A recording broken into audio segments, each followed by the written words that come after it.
Hello guys, welcome back to my channel. I just want to talk about how I've learned a lot about how to run the system that heats up my house. Okay, I had to learn a lot because when I first moved into this house, like I remember the first couple of winters in this house, it was very cold in here, like very cold. And I just know that I used to struggle to actually move the hot air up into the living area. So I initially bought like space heaters.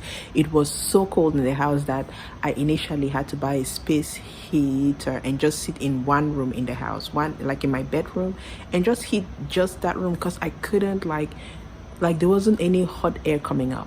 So I finally went downstairs by myself to look at what was going on. And it turned out that there was a big hole on the furnace thing. Like the previous person that owned the house just I don't know if he's the one who did it or who did it, but somebody put a big hole on the furnace thing and then they left me with it. And I moved into the house. I don't know anything about this system. I don't know anything. And I just moved in and I was just like, just turn it on. And then I went downstairs and I noticed that it was much warmer in the lower level, the first level. And then I opened the thing and I was looking at it and I don't know anything, but I noticed that all of the hot air was just blowing out of the thing in that big hole, was just coming out from that big open hole. And I was like, I don't know if I'm supposed to close this hole. I don't know if it's dangerous to close it, but I know that it doesn't make sense for all this hot air to be coming and gushing out at this level. So I took it upon myself. I think I called someone to come and take a look, and I feel like some of these guys, some of these contractors don't know what they are doing. I called somebody, I believe I called someone, and I think he was looking at like something else. He was looking at something else or whatever. Like I don't know. He was like no help. So I decided myself that I would just take like what do you call this really strong tape. I bought the really strong tape and I just put like this really strong I don't remember what that tape is called, like construction tape, like the really strong one. I bought it and I just covered up that space completely. Like I just like passed it over it like 10 times and I blocked it, and that's when warm air finally started to fill up the house. But my bills were still very high. So when my bills got very high, I decided that I was going to do an energy audit in the house. So I called someone and he looked at everything and he told me, okay, work on replacing the windows. My HVAC system is like 15 years old. That's the time when you need to replace it. I need to do some insulation here and there, whatever, you know. He just told me some things that I need to do, and I was like, you know what, I'm gonna do whatever it takes to make my house a comfortable place. So the first thing that I did was I replaced the windows in the house. Okay, I've replaced about 80 to 90% of the windows. I have about 5 more windows left. I'm going to replace them either this year or next year. So the next thing that I did was I put solar panels on my roof, and those have been like, they've significantly helped to keep the heat in the house and to lower my energy cost. Like in the summer, I don't pay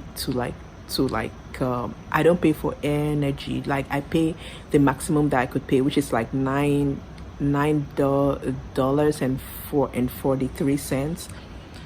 So what else?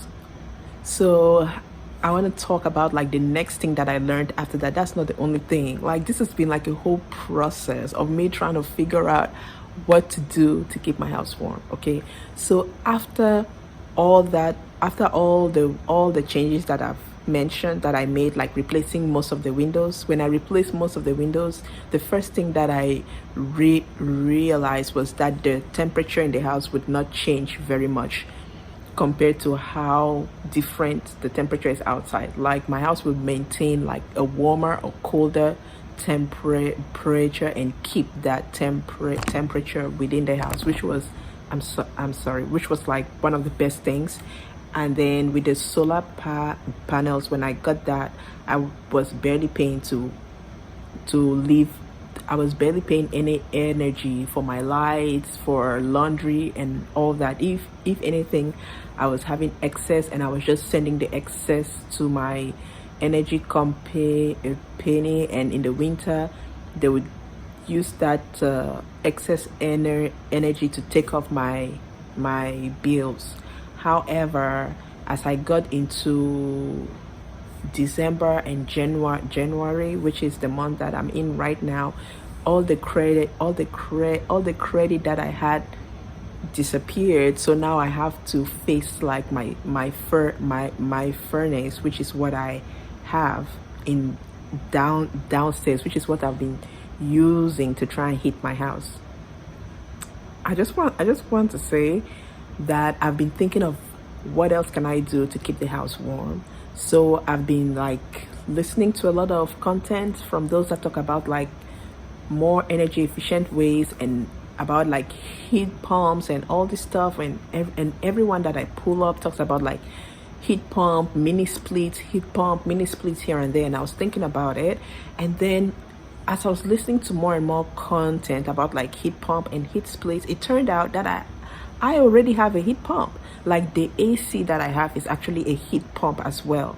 And I was like, okay, so but why is my bill so high if I already have a heat pump? And everybody is saying like a heat pump is the way to go to warm your house in winter. Even places that are very cold, like in Finland, people use like heat pumps in places where the temperature drops to -20. And I'm like, it's not even that cold compared to Finland, but I'm still like turning on the furnace in the winter, and I don't quite know how to use the heat pump that I have.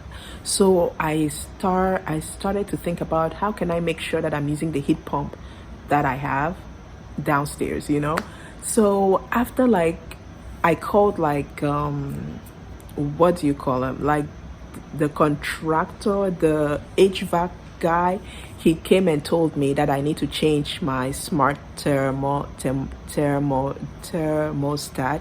He said that the one that I have is not working with the system that I have downstairs, and that it doesn't pick it up, and that he put like a reason, like he emailed me a reason that it doesn't work well, that it only uses either the furnace or the heat pump.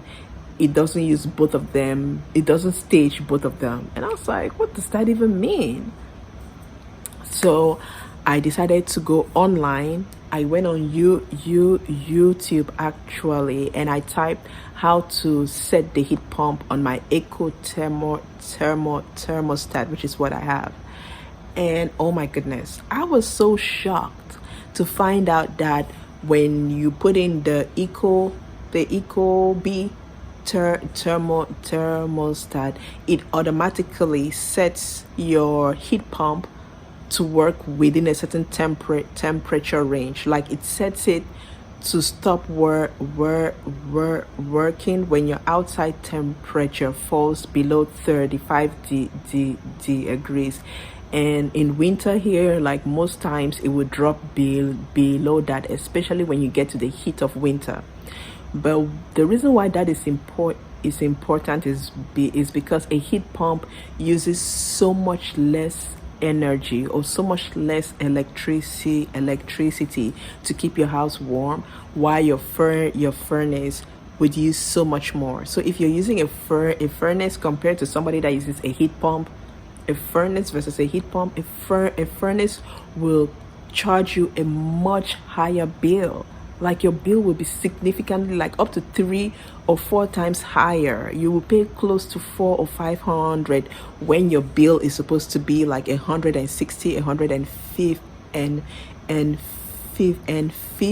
50 to keep the same level of comfort in the house, which is just like, it sounds like it's such a crime for everybody to not like know about this, because everyone says, oh my God, the bill to heat the house in the winter is very high, when it's just that people don't know how to really set their thermostats the right way. You have to make sure that your thermostat is set for heat pump, and that you turn it on to heat pump, and that the heat pump turns on when your ambient outside temperature drops down to zero. So I went on mine and I set it up so the heat pump still continues to run and continue to work when the temperature outside drops to zero. I have no idea why would they even decide to set it at that range. That is an absolute crazy thing, because it's been costing me a whole lot more to have my furnace turn on when I could have had my heat pump just automatically turn on by itself. It's just absolutely wild and crazy. But anyway, I just wanted to say now I'm using the heat pump and the house is comfortable enough, and I'm using so much less energy. And the way that I know that is that I basically go on my solar panel energy usage app, my interface app, and I can see live like how much energy I'm using, and the difference is honestly day and night. Like when I turn on the heat pump, the maximum amount of energy that I use is like 5,000 or between 5 and 6,000 kilowatts energy. But when I use the furnace, I use up to about 20,000. Like that is not even a joke. Like just to achieve a warm house, and that is per hour. I use about 20,000 kilowatts of energy for 1 hour to like try and warm up the house, and that's just so wild. The difference in terms of like the energy use or the cost to run a heat pump versus a furnace. The other downside of using a heat pump is that when it gets very very cold outside, it starts to be less effective compared to like a furnace that would just continue to run. It's more expensive, but it will continue to run, while your heat pump might not be as effective at heating your house when it starts to be very cold. And by very cold, I mean when it drops below 30 or even 35 degrees, you would start to see that your heat pump doesn't make enough heat. Like it would instead try to flip it around. Like it would start to freeze from the outside, and if it starts to freeze from the outside, then it will have to turn into like an AC, so it will blow cold air into the house. And then if it's blowing cold air in the house, that means it's blowing heat outside, and when it blows the heat outside, it's going to use that to defrost the heat pump. And then when it has defrosted the heat pump, then it's going to switch back into a heating thing, and it's going to start to blow the warm air inside the house and blow the cold air outside. So that's basically how a heat pump works, and I'm so glad that I finally know, and I'm going to continue to use my heat pump until it no longer works. It's 15 years old, but it still works.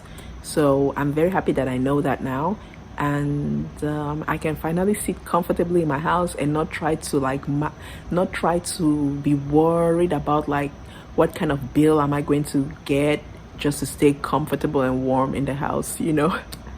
Anyway, that's all I wanted to share. I hope that someone finds this useful. It's been such a huge lesson for me to learn how to properly be comfortable in my house in the winter. Anyway, the more you know, you live and learn. Anyway, thanks. That's all I wanted to talk about. Good night.